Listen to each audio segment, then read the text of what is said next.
Imagine só, um livro onde vai te levar exatamente para a origem da escrita, a origem do papel, a construção das palavras, os primeiros relatos, os primeiros documentos sobre a escrita.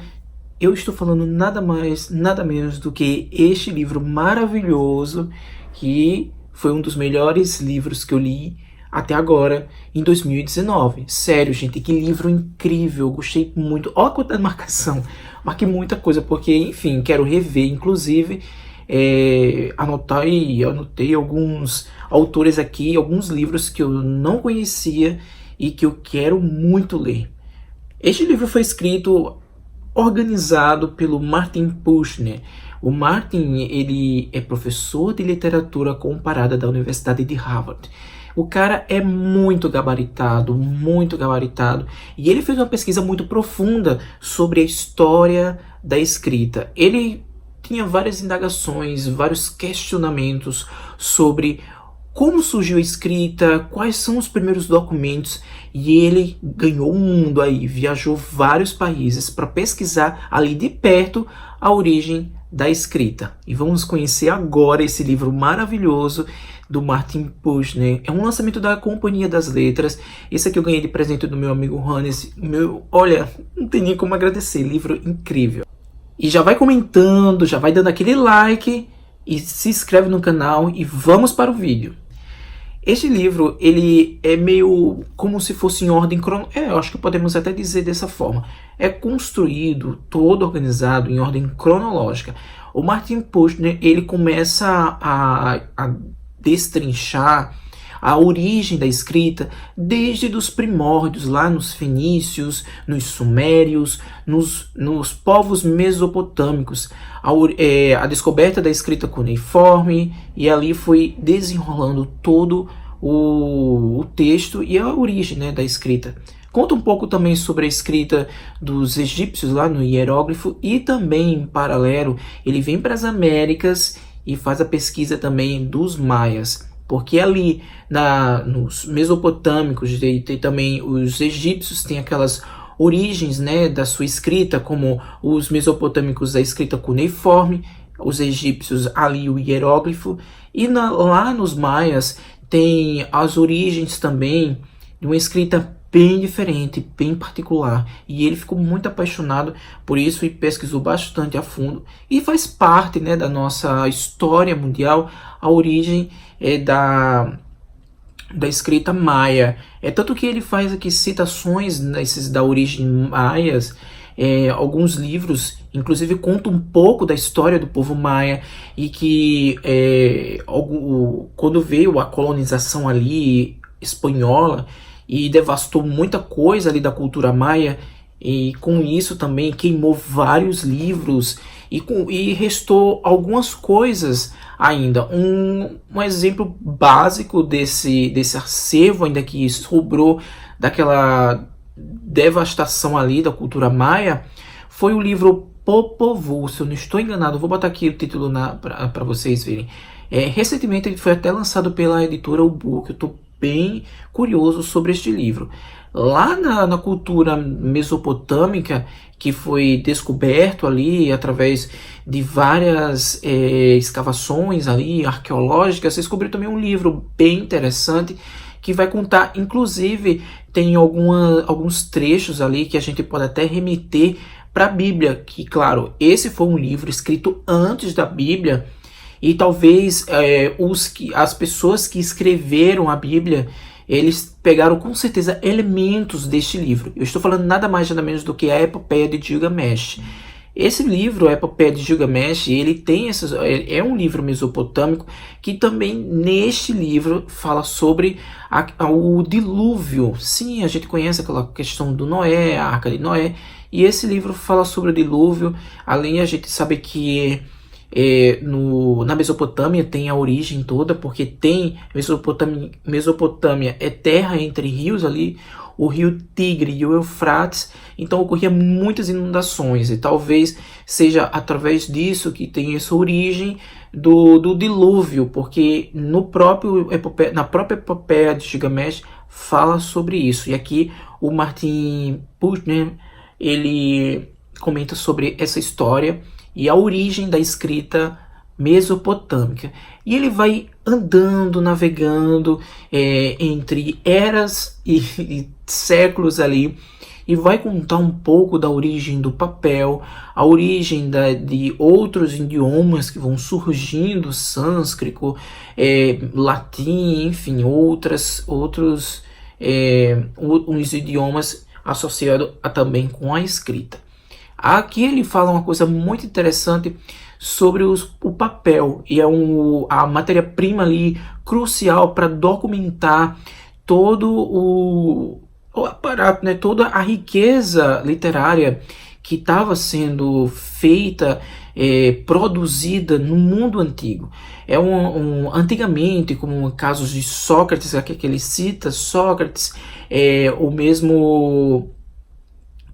O Sócrates, ele cita Sócrates e cita o outro que é Confúcio, lá na China.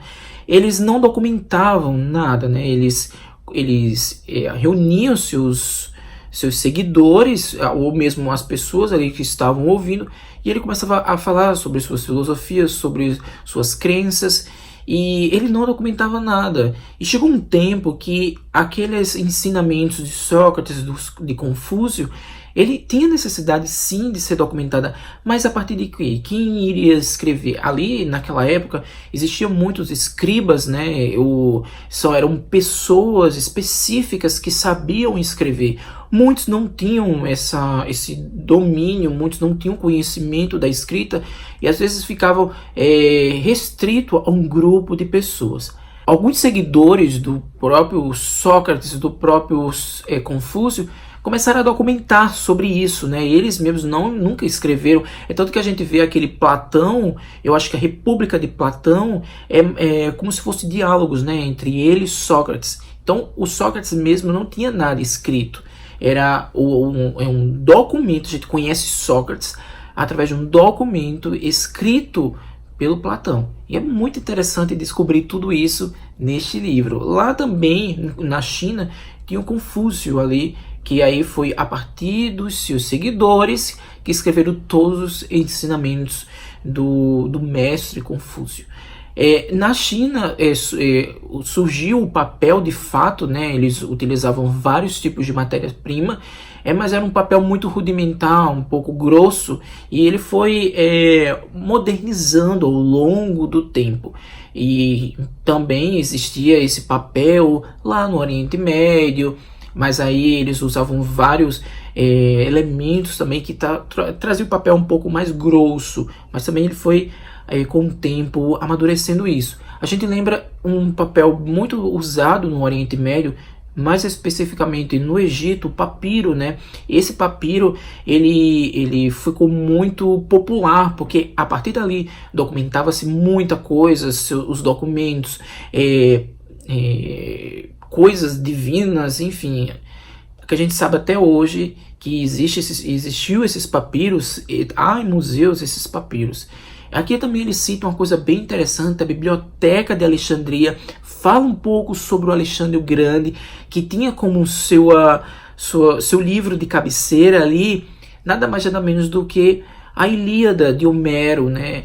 A Odisseia de Homero. Então ali eram livros que ele levou para a vida e que foi a partir da escrita, a partir do surgimento do papel, que pôs tudo isso documentado ali, essa história do Homero, e que levou para a vida dele. Ele pegou muitos elementos ali desses livros grandiosos de Homero para levar para sua vida, levar para desbravar fronteiras, conquistar novos mundos, né?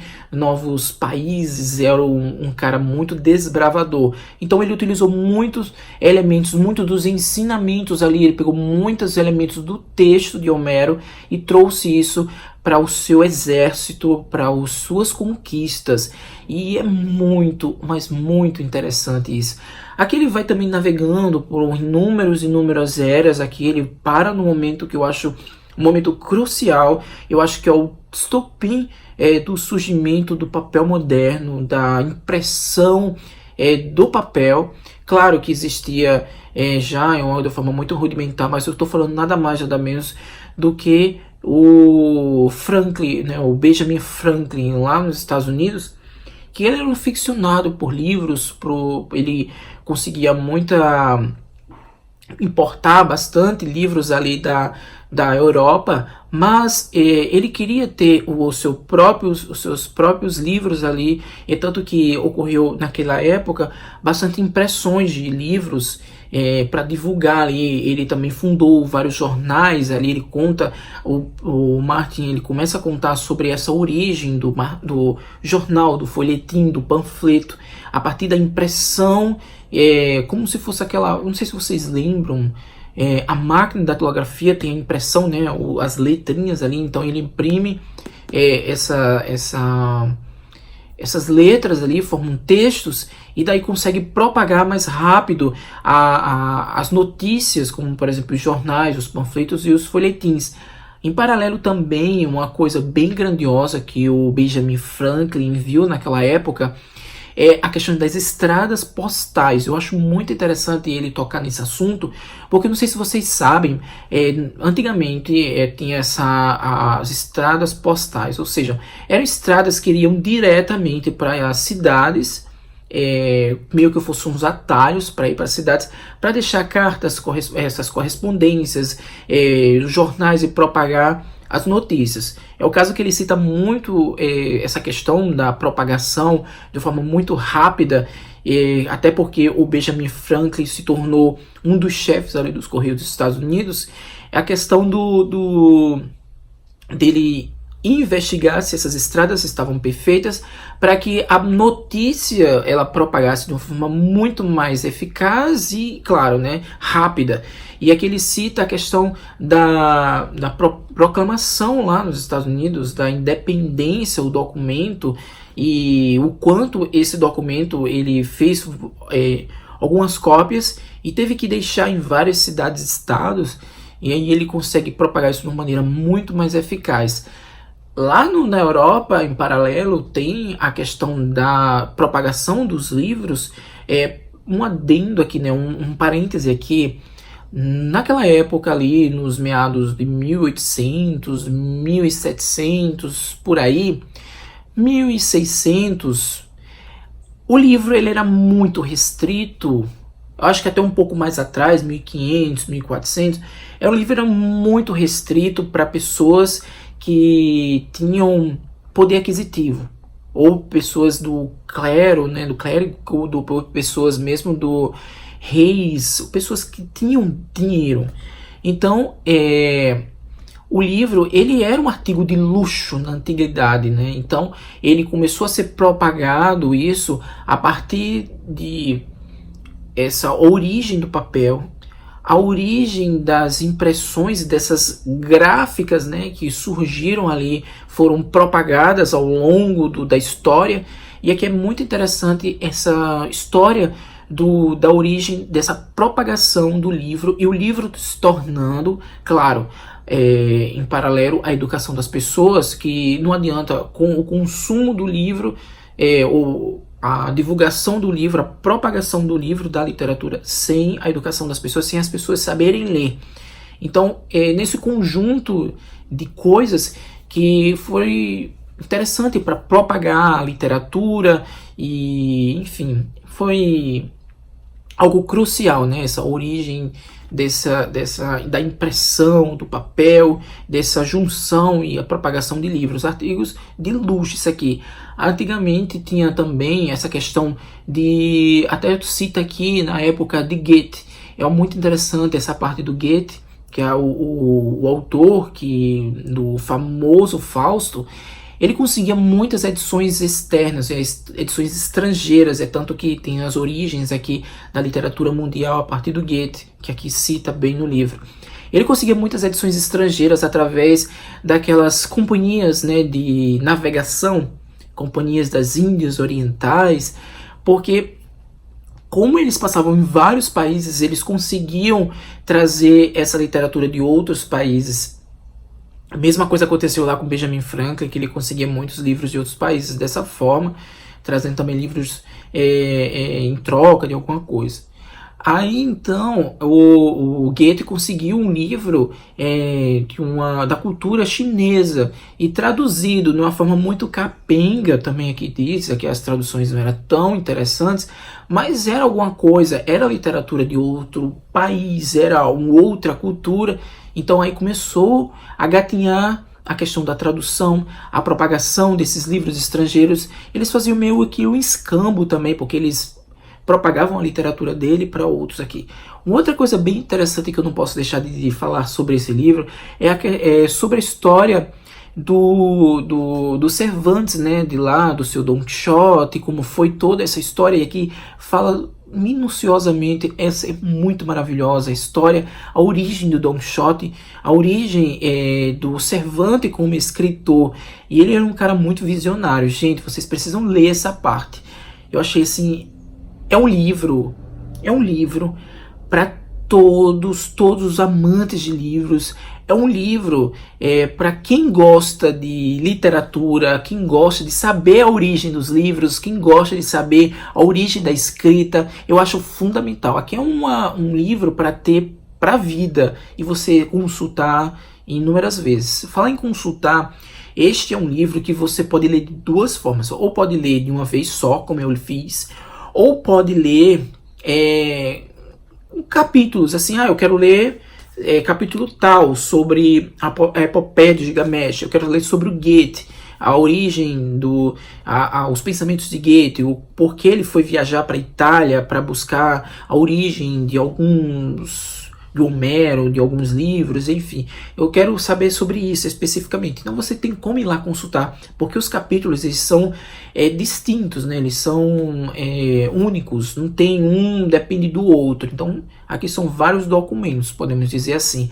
Outra coisa muito interessante sobre essa questão da propagação da literatura, a propagação da escrita, ela conta um pouco lá da União Soviética, na época da União Soviética, da repreensão ali na época do Stalin, e que ele meio que censurava a literatura. E aqui fala sobre Alexander Solzhenitsyn e Anna Akhmatova, que ela era uma poeta da Revolução, né, muito conhecida. E aqui fala, ela foi censurada, então ela não conseguia de jeito nenhum propagar, porque poderia ser presa, perseguida, enfim. Já também tem aqui a história do Alexander Solzhenitsyn, do seu livro sobre os gulags. Ele conta aqui um pouco do arquipélago Gulag. Tem aqui, né, eu não cito exatamente o arquipélago Gulag, mas cita a primeira obra do Alexander Solzhenitsyn, que é maravilhosa, que eu li inclusive, que é Um Dia na Vida de Ivan Denisovic, que conta exatamente, é um livro bem curto, mas conta exatamente um dia na vida de um prisioneiro no Gulag. E é uma coisa muito desumana. E aqui ele propaga essa história através de coisas ali clandestinas, né, que tinha muito na época do stalinismo ali, na época que dominação do Stalin, eles propagavam muita literatura dessa forma muito clandestina. Eles escreviam tudo em máquina de datilografia, em poucas cópias, porque eles botavam carbono lá, né, e faziam algumas cópias, quando eles iam lá datilografando, e fazia mais ou menos umas 10 cópias ao mesmo tempo. E ele propagava ali debaixo dos panos, né, podemos dizer assim. E é muito interessante essa história aqui, eu acho que vocês devem ler isso, porque é muito legal e conta toda essa origem, e eles tinham medo, a repressão, tudo isso. É muito interessante. Aqui ele vai também para o futuro um pouco e conta sobre já uma literatura mais contemporânea, como aqui o Harry Potter e toda essa propagação disseminação ali em massa da literatura, né, dos livros da J.K. Rowling, e foi uma febre ali que propagou e praticamente todo mundo leu. Digo-se da minha época, né, quase todo mundo leu, eu li bastante. Conta também um pouco sobre o formato, né, do livro, a origem do livro como objeto, e chama até ele até caracteriza e bota bibliomania, né, que são pessoas que tem a mania, né, de ter o livro como um objeto, como algo, e ter vários livros. Enfim, gente, é isso. Eu espero que vocês tenham gostado do vídeo. É um vídeo longo, mas eu queria fazer um panorama geral sobre várias histórias aqui. Se eu fosse conversar um pouco mais, aí o vídeo chegaria lá para 1 hora, 1 hora de duração. Mas enfim, eu super recomendo. É um livro lindo, tem várias imagens aqui. Eu até mostrar para vocês algumas. Inclusive, ele cita aqui, vou até mostrar para vocês, sobre o romance de Tianjin, que é um dos primeiros romances lá na China. Fala também sobre, como eu disse, lá dos maias, o Popol Vuh, a origem maia, que mostra, né, o Códice d'Esdre, que é as páginas maias, né? Aqui, ó. Muito interessante. É um livro riquíssimo. É um livro de história. Você viaja praticamente, exatamente na cápsula do tempo e vai saber assim as origens do povo maia, sua escrita, o povo sumério, egípcio, mesopotâmico, as origens ali sobre a propagação da literatura na era soviética, enfim. É um apanhado de coisa. Eu até disse postei no Instagram, é considerado aqui o Carl Sagan. Sério, gente, isso aqui é o Cosmos lá do Carl Sagan, o Cosmos da literatura. Eu gostei demais desse livro. Leiam, pare tudo e vai ler esse livro. Sério, eu tô falando a vocês. Depois comenta aqui o que achou desse livro, porque é surreal. Eu aprendi demais, é um livro riquíssimo.